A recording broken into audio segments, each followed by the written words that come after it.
നമസ്കാരം. പോലീസുകാരെല്ലാം ഇടിയൻ പോലീസല്ല. മാറിയ കാലത്ത് ഇടി ആവശ്യമില്ലെന്ന് വിശ്വസിക്കുന്നവരാണ് ഏറെ. എന്നാൽ രണ്ടിടി കൊടുത്താലേ പ്രതി സത്യം പറയൂ എന്ന് വിശ്വസിക്കുന്നവരും കുറവല്ല. സ്റ്റേഷനിൽ വെച്ച് രണ്ടിടി കിട്ടിയാൽ അതിന്റെ CCTV ദൃശ്യത്തിനായി വിവരാവകാശ അപേക്ഷ കൊടുത്താൽ എളുപ്പം കിട്ടുമോ? സ്വന്തം പണി തെറിക്കുന്ന കാര്യമായതുകൊണ്ട് പോലീസ് ഉഴപ്പാൻ സാധ്യതയേറെയാണ്. അതാണ് കുന്നംകുളത്തും പീച്ചിയിലുമൊക്കെ കണ്ടത്. പക്ഷേ വിവരാവകാശ നിയമം സ്ട്രോങ് ആണ്.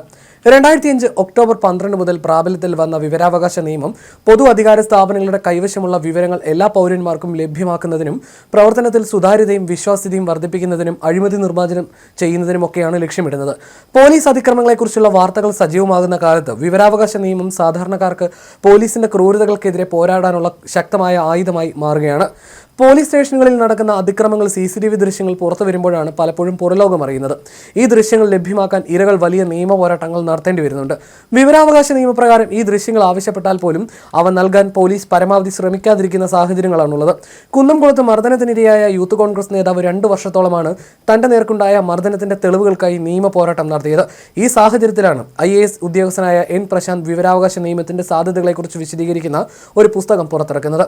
സിസ്റ്റം ഔട്ട് കംപ്ലീറ്റ് എന്ന പേര് ഈ പുസ്തകം വിവരാവകാശ നിയമം എങ്ങനെ ഉപയോഗിക്കാമെന്നും വീട്ടിലിരുന്ന് തന്നെ എങ്ങനെ ഒരു വിവരാവകാശ പ്രവർത്തകനാകാം എന്നതിനെക്കുറിച്ചും വിശദീകരിക്കുന്നു.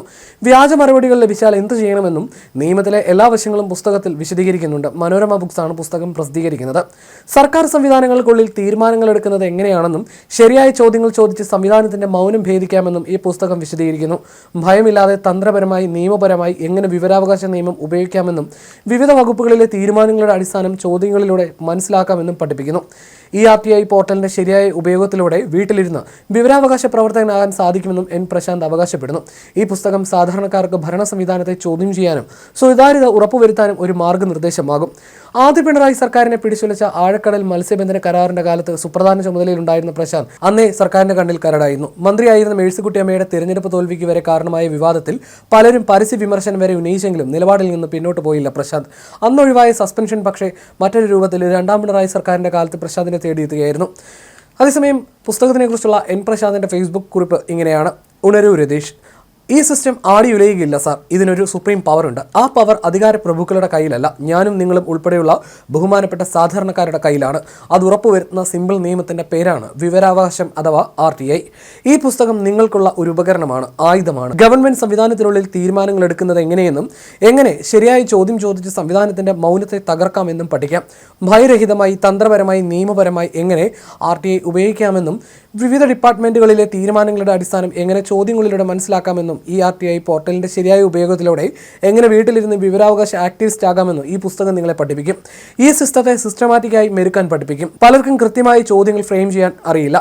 ഉടായ്പ മറുപടി തന്നാൽ എന്ത് ചെയ്യണമെന്ന് അറിയില്ല. ഓവർ സ്മാർട്ട് കളിക്കുന്ന ജോർജ് സാർമാർ സിസ്റ്റമാറ്റിക്കായി ക്ഷമയോടെ പൂട്ടുന്നത് എങ്ങനെയെന്ന് ഈ പുസ്തകം വിശദീകരിക്കുന്നു.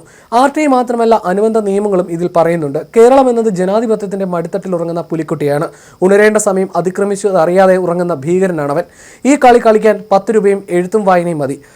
എണ്ണീക്കാൻ ടൈമായി. പ്രീ ബുക്കിംഗ് ആരംഭിച്ചു. കമന്റിൽ ലിങ്ക് എന്ന് പറഞ്ഞാണ് അദ്ദേഹം തന്റെ കുറിപ്പ് അവസാനിപ്പിക്കുന്നത്.